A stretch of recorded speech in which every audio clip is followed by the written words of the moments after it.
When I became a Christian, I was on a mission field. I was surrounded by missionaries. Many of them were serving the church behind the Iron Curtain. When I came back to the States and began working with youth, I discovered that there were many of my colleagues that did not have a sense of mission, of being a missionary. And yet I felt that youth ministry really was a unique and important mission field. So I want to talk about that now, and talk about, in particular, the 3 R's of Christian community development. First, our engagement with youth is a principled engagement. It was David Bosch, in his book Transforming Mission, he defined mission as the participation of the Christian community in the ongoing work of the living Christ as witnesses and pointers to the love of God for the sake of the world. For many, the idea of mission was for something over there or with someone else, but it was not related to me. But the Scriptures seem to talk about mission as something that is for everyone. That we, in a sense, we're all called to do something significant for God's kingdom. It doesn't have to be big, but there's something. God calls us and gives us purpose.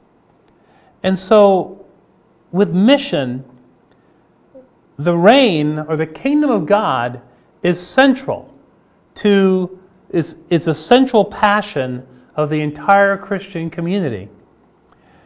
Jesus' ministry, and therefore the church's ministry, has as its focus the bringing of God's reign to those on the margins of society. And so to follow Jesus is to embrace a missionary discipleship.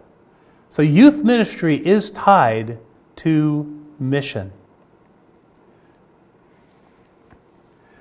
The Western Church has tended to view mission as a calling of a few to foreign lands, not as applying to us and our relationship to our neighbors. And there is a reason for this. And this gets theological.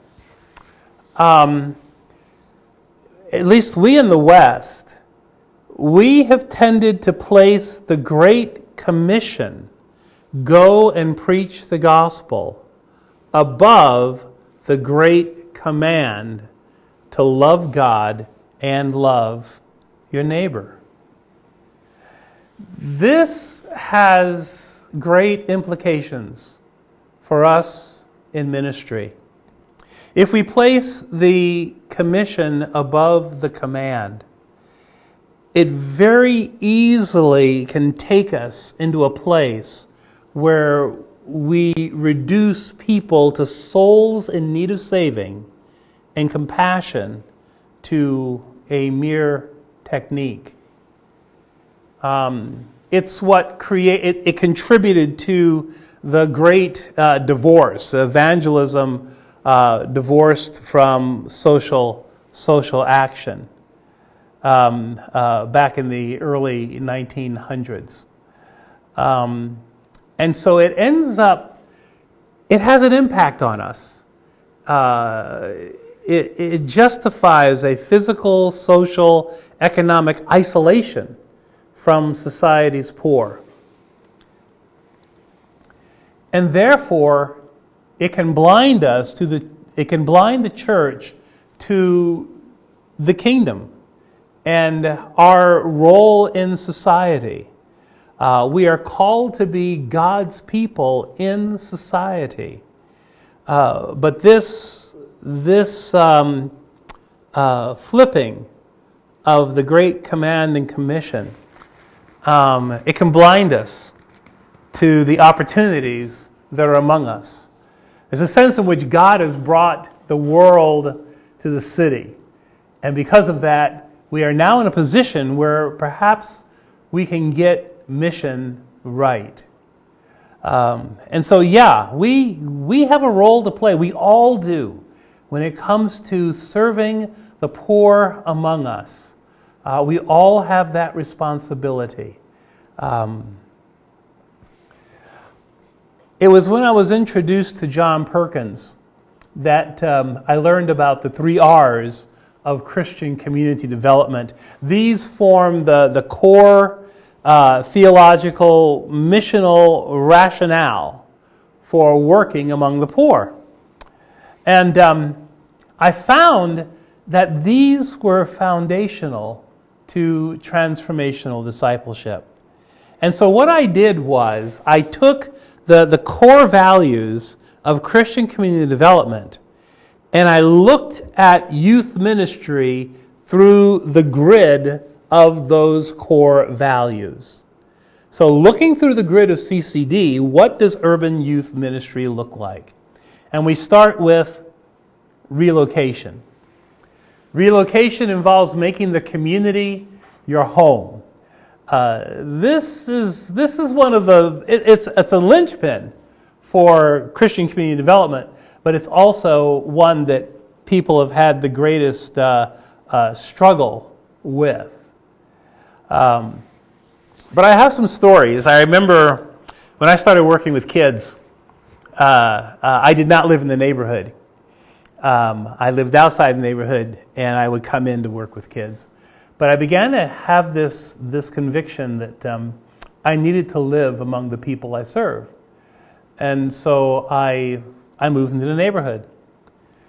Within 1 week, I was broken into and robbed twice. I mean, broken window, all of my possessions, the possessions I valued were gone. And I remember just really being in disarray. And then some of the kids came over.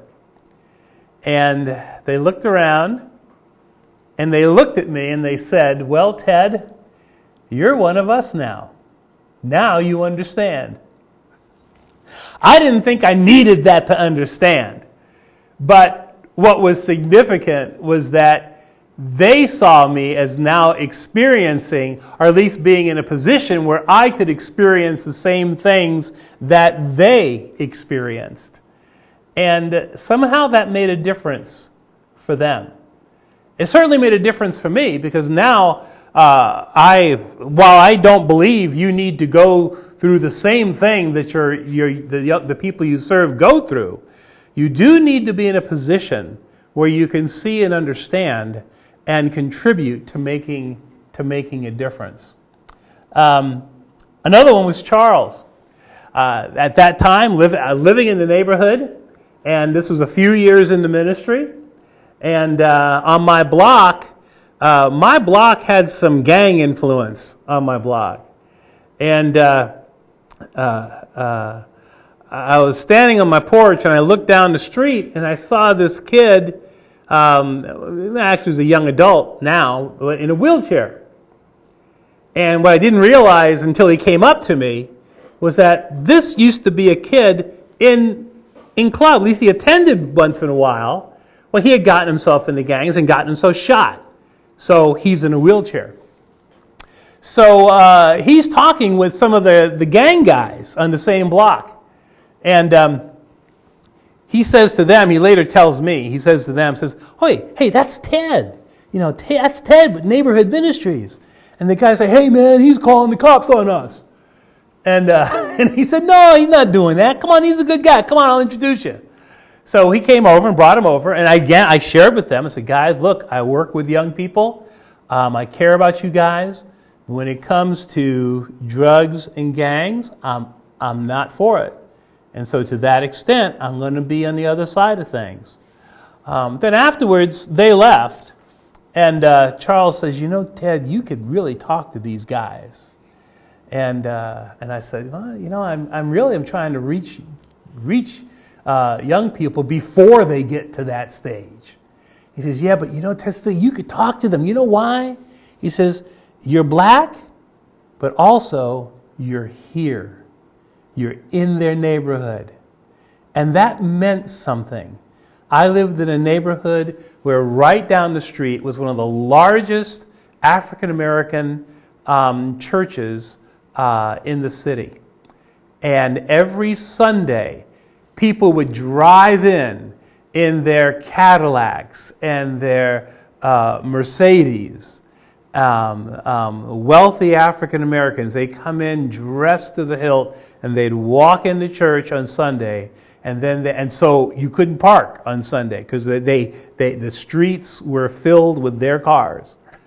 And then when church was over, they would all leave again. And this did not escape the notice of young people growing up in the neighborhood. And so being there, being close, being able to be a part of the community that you serve was an important position to have if you're going to have this kind of impact on young people. And I want to add, I'm not saying everybody needs to move into an impoverished area. Everyone has a different role in ministry. Although I have to say, because God has brought the world to the city, now there are communities that there was a while I would say, hey, some of y'all need to move to the neighborhood. Now, because God has changed things, says, no, don't move, stay and love your neighbors. God has brought the poor to you. Love your neighbors. So, relocation through the grid of CCD. What does youth ministry look like? Well, it looks like a ministry that emerges from within the community because its leaders have made the community their home. The second R is reconciliation. And the central focus of Christian ministry can be summed up in a single word, reconciliation. He has given us the ministry of reconciliation. To be a reconciler is to be a peacemaker. Blessed are the peacemakers, for they shall be called children of God. So reconciliation plays out in youth ministry through honest answers to honest questions. When you are with young people to give them honest answers to their honest questions, you're applying God's truth to felt need. But also, when a youth group becomes a safe place to be genuine and honest, you've created a social context that involves engaging God together. So the group becomes a place where reconciliation is actively pursued. That's reconciliation.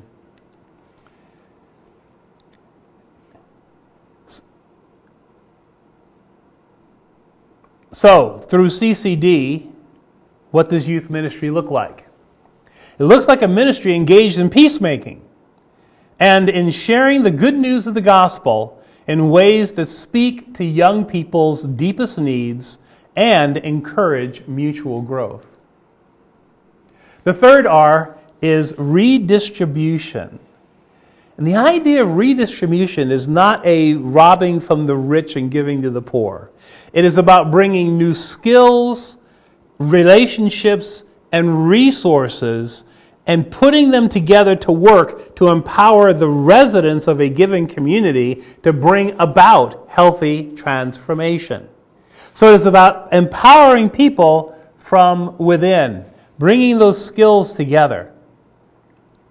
So in transformational discipleship, redistribution manifests itself primarily in the area of capacity discovery among youth, and in the unleashing of those capacities in ways that benefit children, the following generation.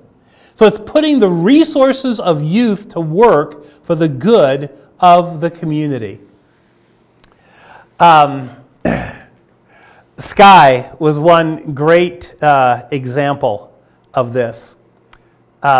She was one of our emerging leaders, high schooler, and she was walking down the street one day with a friend of hers, high school friend. And her friend was swearing, as kids do. But while they're walking down the street in the neighborhood, a child is coming towards them. And Sky recognizes this child as someone involved in her program. She has been teaching this child and working with her and her peers.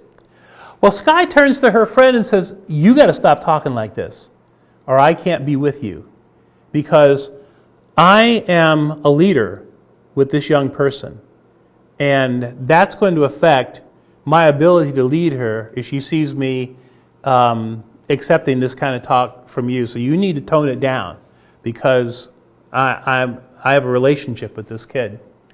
Understand that no one told her that. No one coached her in that. That was something that just happened because she realized who she was, and which meant she needed to change. It began to change her behaviors with her peers because of the influence that she had on young people. And then, with our summer day camp, we use that as the apprentice time with our leaders. They, months ahead of time, they would plan and prepare. They developed the curriculum. They ran the summer day camp. If we had college volunteers, they would come in and assist our high school leaders. Well, they were so effective that my role changed when I directed the program. But during the school months, I would be coaching and training. When it got to the summer day camp, I was the chaplain, and so I would lead the Bible studies in the morning, and I would deal with anything that would come up in the middle and in the day, any problems that would come up. But one of the great delights was when an elementary age kid would come up to my office and say, "I want to do what they're doing someday. Can I do that? Can I, when I get to be their age, can I be doing what they are doing?" And so it had a transforming effect. These high school students were the ones that were leading and making the difference, to the extent to where the elementary kids said, "Can I do what you're doing someday?" And so peering through the CCD grid, what does youth ministry look like? Well, it looks like a ministry engaged in redistribution. That is the unleashing and nurturing of capacity in ways that invest in the long-term development of youth and children. So, the 3 R's and their implications for youth ministry. Number one is we need to realize that urban youth ministry is rooted in mission.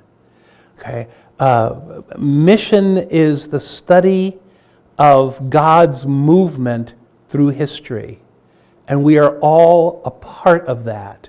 We play a role in God's bigger kingdom agenda. The Great Command is the greatest command. Preaching the gospel is most potent when it's done in the context of loving God and neighbor. And it's the 3 R's. They are values that drive the transformational discipleship approach to urban youth development. So, for your reading, I would encourage you to look at 2 books. One is David Bosch's Transforming Mission, Paradigm Shifts in Theology of Mission. Now, his original book is a big book, almost 500 pages long. It's very in-depth. There is a smaller book, a concise version. But David Bosch, first he examines what mission is through the writings of Matthew, Luke, and Paul. And he derives from their writings, their understanding of what mission is. Okay, the participation of the Christian community and the ongoing work of the living Christ as witnesses and pointers to the love of God for the sake of the world. But then he goes through he examines the different epochs of history. And with each of them, he looks at how the church has responded to and exercised the mission within the context of that age. There were times when the church would compromise. There were times, but there are always times where there was a witness to genuine mission activity. It's a fascinating book, and I would encourage you to get to see how God works through the ages, and that He's working in our age right now, and you play a major part in that. Then also, again, John Perkins, Restoring At-Risk Communities, doing it together and doing it right. Again, that book, the kind of the handbook of CCD, talks at length about the 3 R's of Christian community development.